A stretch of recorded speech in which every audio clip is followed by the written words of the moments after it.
네, 오늘부터 사무엘하를 공부하겠습니다. 오늘 1장의 내용은 사울과 요나단의 죽음의 소식을 전해들은 다윗이 애도하는 내용입니다. 지난번에 사무엘상을 마칠 때 사울의 죽음을 이야기하면서 마쳤습니다.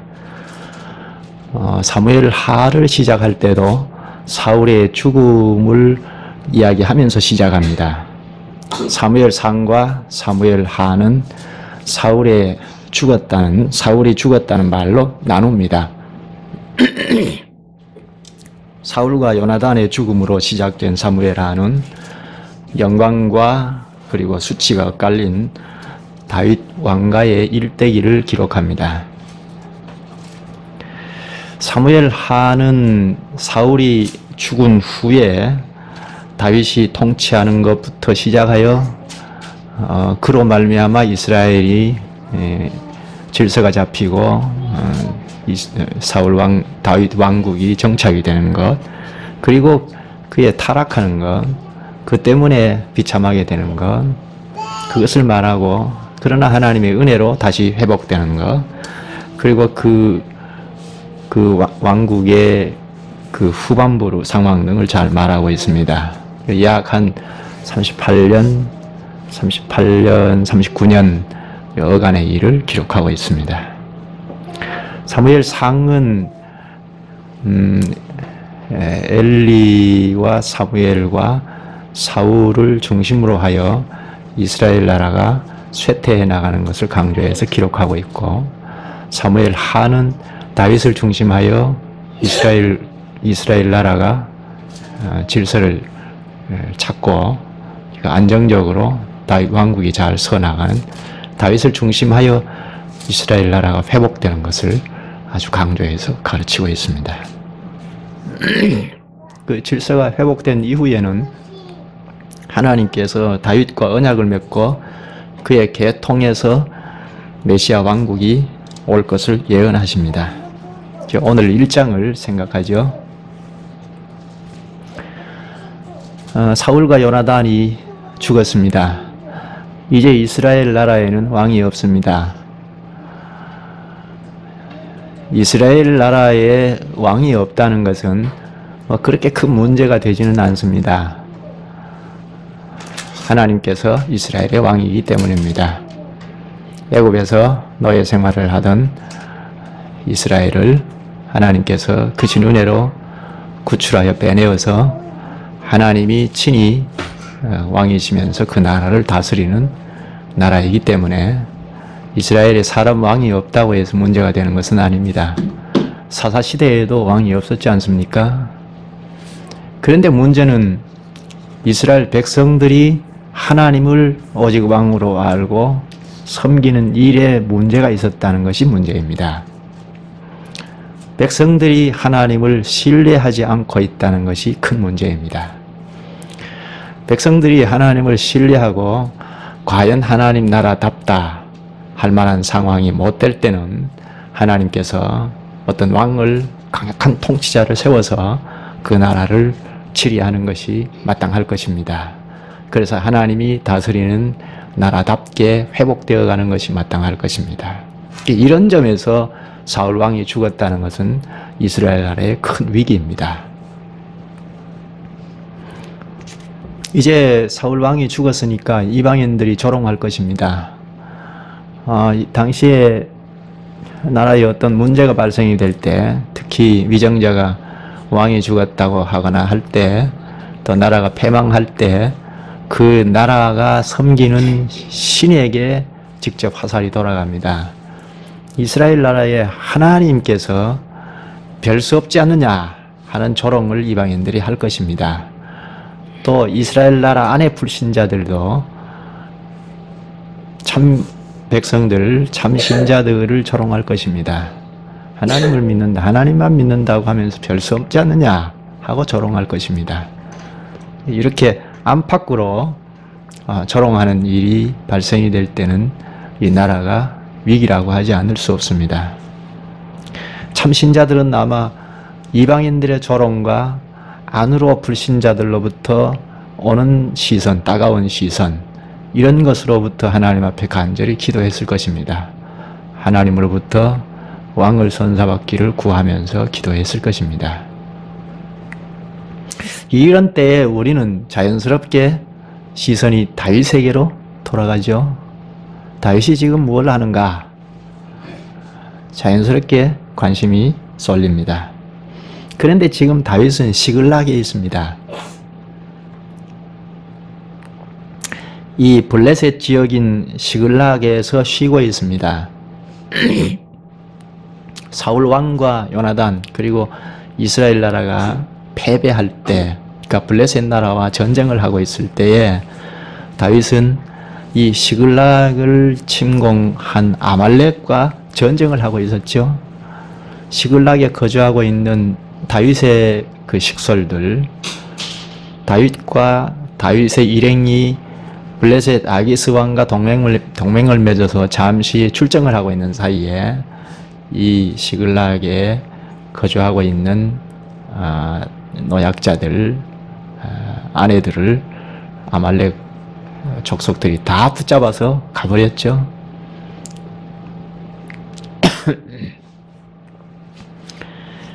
그래서 다윗 군대가 시글락으로 돌아와서 이런 폐허가 된 이 상황을 보고 깜짝 놀라서 쫓아가서 아말렉을 치고 큰 승리를 거두었죠. 그래서 식솔들과 노획물을 이끌고 돌아와서 시글락에서 쉬고 있습니다.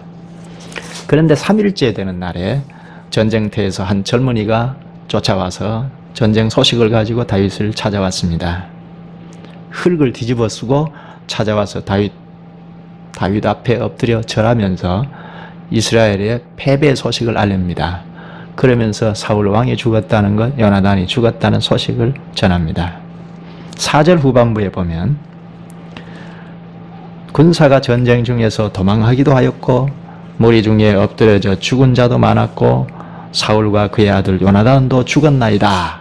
이렇게 전합니다. 이스라엘 군대가 완전히 패배했고 그리고 왕인 사울도 요나단도 죽었다는 소식을 전합니다. 이렇게 사울 왕이 죽었다는 소식을 들은 다윗의 마음은 어땠을까요? 그동안 다윗은 오직 한 사람 사울 때문에 온전한 생활을 할 수 없었지 않습니까? 지금도 이 시글락 지역에서 망명 생활을 하고 있는데 밤에 마음 편히 잘 수 없었을 것입니다. 늘 쫓기는 이런 불안한 생활의 연속이었는데 그건 오직 사울왕 때문입니다. 그런데 사울왕이 죽었다는 소식을 전해 들었을 때 어떤 마음이었을까요? 사울왕뿐 아니라 특별히 요나단이 죽었다는 소식을 들었을 때 다윗은 어떤 마음이었을까요?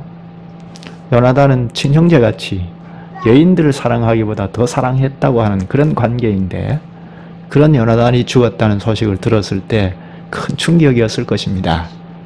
아마 우리 생각으로는 두 가지 마음이었지 않을까 하는 생각이 듭니다.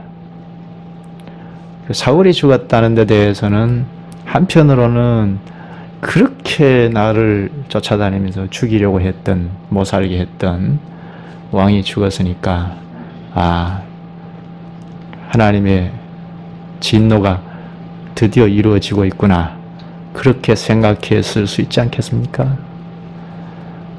나를 죽이려고 했던 왕이 죽었으니까 마음 한쪽에서는 시원하다는 생각했을 수 있죠.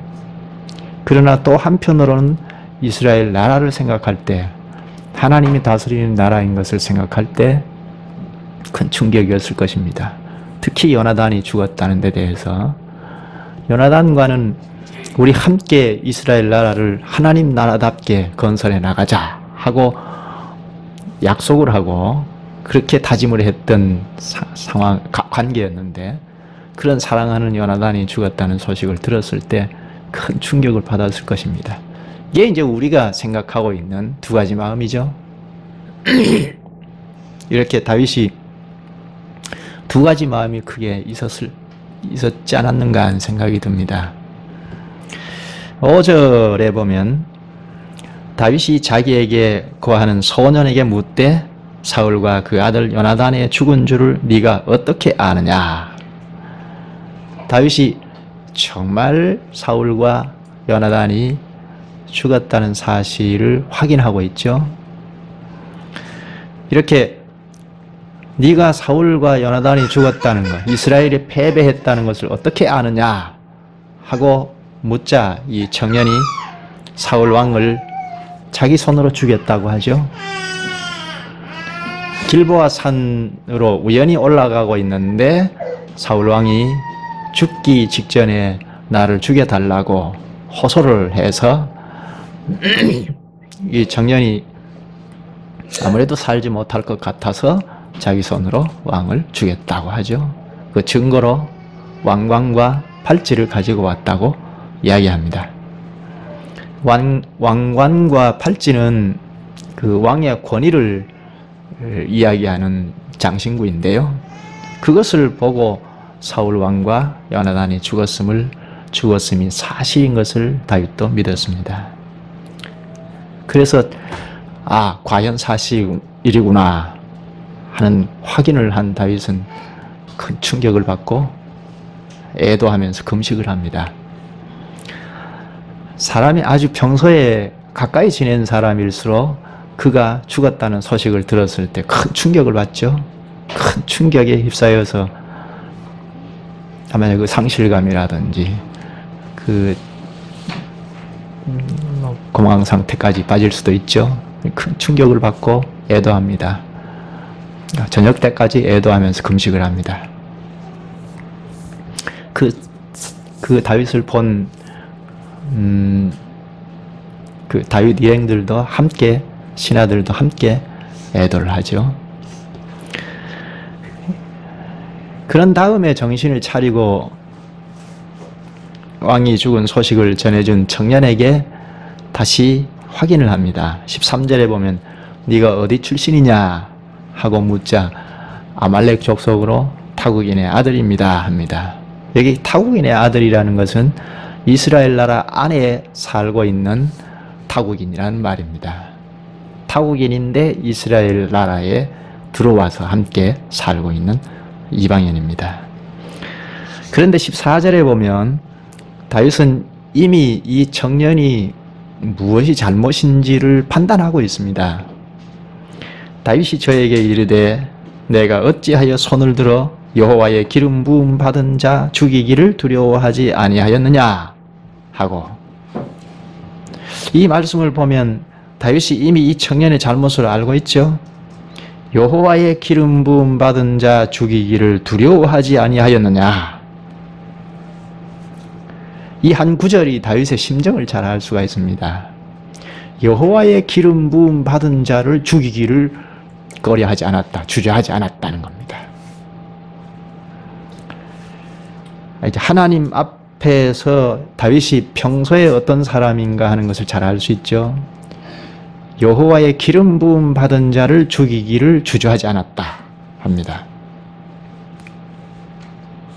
사울왕이 개인적으로 생각하면 자기를 그렇게 잡아 죽이려고 찾아다녔고 자기는 도망 다니는 신세였고 지금도 망명생활을 하고 있습니다. 그런데 그 왕이 죽었다는 소식을 듣고 과연 죽었다 하는 걸 확인을 하고는 여호와의 기름 부음 받은 왕이 죽었다는 인식을 한다는 것은 이게 참 신앙이죠.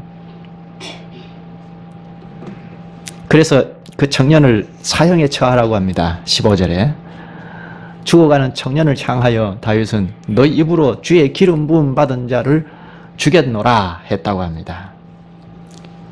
이것이 다윗의 신앙이 철두철미한 것을 알 수가 있습니다. 여호와의 기름 부음 받은 자를 죽였다는 그를 도무지 용서할 수 없었습니다. 그래서 그를 죽였습니다. 다윗의 현재의 심정, 그의 신앙을 잘 알려면 17절부터 마지막 27절까지 해서 지은 그의 애가를 보면 더 잘 파악할 수 있습니다. 하나씩 샅샅이 다 볼 수는 없고 중요한 점을 보면 먼저 이 애가를 다윗은 활의 노래라고 명명합니다. 18절을 보면 명하여 그것을 유다 족속에게 가르치라 하였으니 곧 활노래라. 야살의 책에 기록되었으되, 활노래라고 하는데 지역하면 활이라는 말입니다. 이렇게 번역을 활노래라고 붙여서 번역을 했습니다. 이 시의 제목을, 애가의 제목을 활이라고 한 것은 아마 요나단과 사울 왕이 활을 잘 다루었기 때문에 붙여진 이름이 아닌가 생각됩니다. 19절을 보죠. 이스라엘아, 너의 영광이 산 위에서 죽임을 당하였도다. 오호라, 두 용사가 엎드러졌도다. 사울과 요나단을 함께 붙여서 이야기하죠.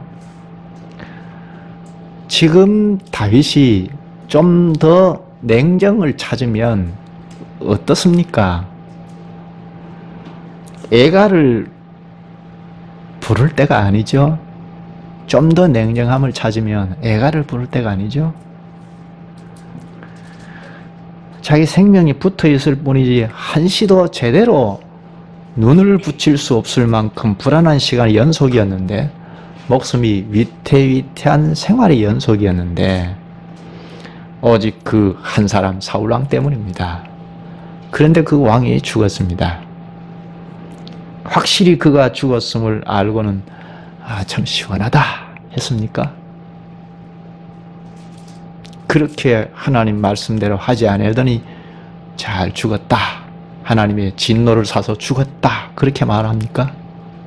그렇지 않죠? 지금 다윗이 그렇게 말을 한다고 해도 욕할 사람이 없습니다. 그렇죠? 사울 왕이 잘못인 것을 대부분이 알고 있습니다. 조금만 생각이 있는 사람이면 사울 왕이 지금까지 잘못 치리해왔다는 것을 알고 있습니다. 근데 다윗이 앞서서 그동안 하나님의 말씀대로 하지 아니하더니 하나님의 진노를 받아서 죽었다, 그렇게 말한다고 하더라도 누가 다윗을 손가락질할 사람은 없습니다. 그런데 지금 요나단과 함께 사울왕을 붙여서 애도합니다. 요나단에 대하여는 충분히 애도할 만하죠. 형제같이 사랑하기를 얼마나 사랑했느냐, 연인들처럼 사랑했다고 하죠. 연인들보다 더 사랑했다고 하니까 애도하고도 남죠. 그런데 이런 요나단을 애도하면서 사울도 함께 붙여서 이야기합니다. 여기 이스라엘의 영광이라고 하죠. 요나단은 과연 이스라엘의 영광이라고 할 만합니다. 하나님께서 그를 용사로 세웠고 이스라엘 나라를 위하여 큰 공을 세운 장군입니다. 그러니까 이스라엘의 영광이죠.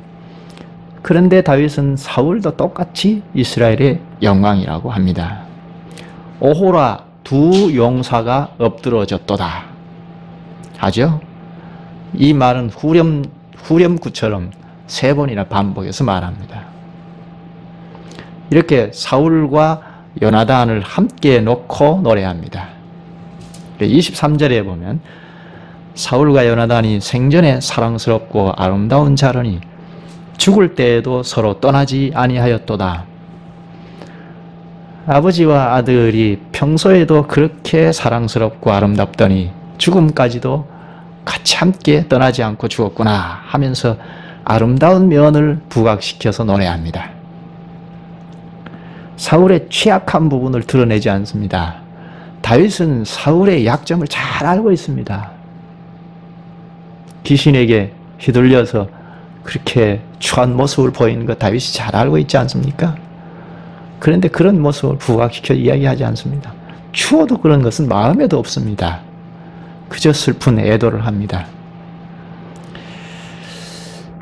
여러분, 우리가 다 죄인이지 않습니까?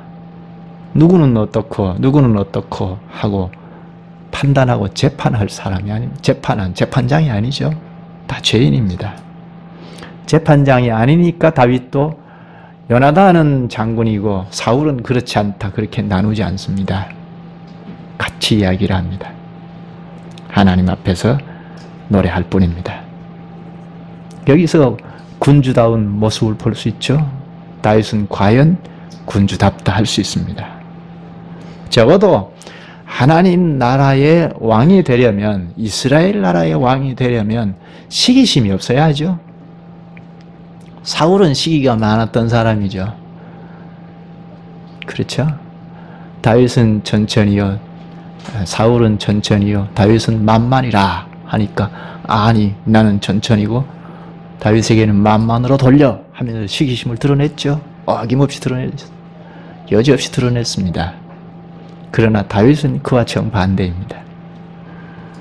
그렇게 나를 죽이려 하다가 그래 참 꼴 좋다, 그렇게 직설적인 이야기는 하지 않지만 이것은 무엇이냐, 하나님의 진노를 받아 블레셋에게 죽었지 않았느냐, 그렇게 할 만하잖아요. 아주 좋은 설명을 붙여서 하나님의 진노를 받아 죽었다 할 만하잖아요. 근데 마음에도 그것이 없습니다. 추워도 그런 마음이 없습니다. 이스라엘의 딸들아 사울을 슬퍼하여 울지어다. 이 슬프다 하는 이 한마디를 보면 다윗의 마음을 잘 알 수 있지 않습니까? 그저 체면치레로 슬프다 했으면 이렇게 깊은 애도의 시를 쓸 수 없습니다. 시라는 것은 마음에 있는, 평소에 마음에 있는 것이 나오지 않습니까?